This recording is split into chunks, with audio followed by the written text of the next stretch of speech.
Assalomu alaykum hurmatli obunachilar. Mana bugun biz Bo'ston tumanida Navro'z mahallasida Soyibjonli xonadonlarida odam o'chalarini boshlab tugatdik.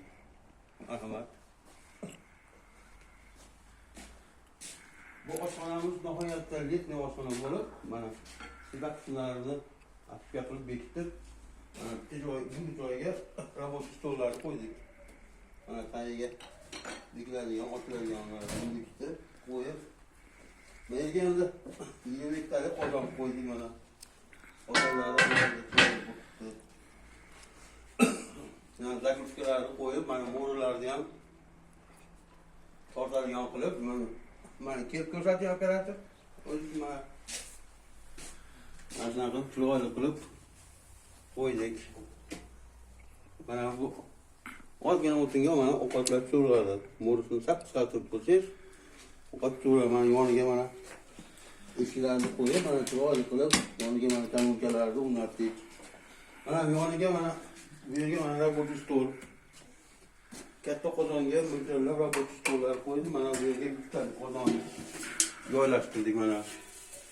Nihoyatda shinam bo'lib, buni ham tepalaridan nontilargacha o'rnatib, mana zakrushkalarga har bittasiga bitta zakrushkalar qo'ydik mana. Ochib yopilaveradi. Bemalol. Bu yerda ham xuddi shunaqa.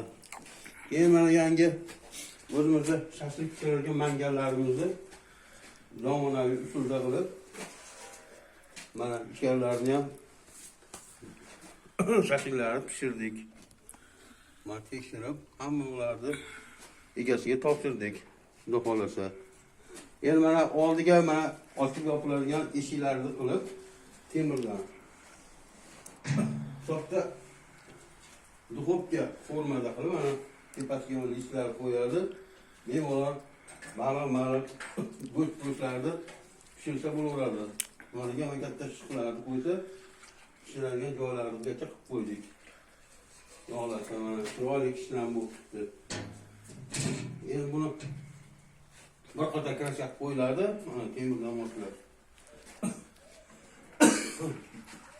Mana tepasida mana zakrushkasi bor, mangalimizni. O't yorib to'q bo'lganda, ko'mir solgandan keyin mana shu bekitib qo'yiladi, mana ichida issiqlikda dimlanib, mana eshikni bekitib qo'ysak, shashliklar nihoyatda chiroyli bo'lib chiqadi. Xudo xolasa. Endi keyingi ishlarimiz yana Bo'ston tumani shahar territoriyasida bo'ladi. Xudo xolasa keyingi ishlarni yana sizlarga e'tiboringizga havola qilamiz. Rahmat e'tiboringiz uchun.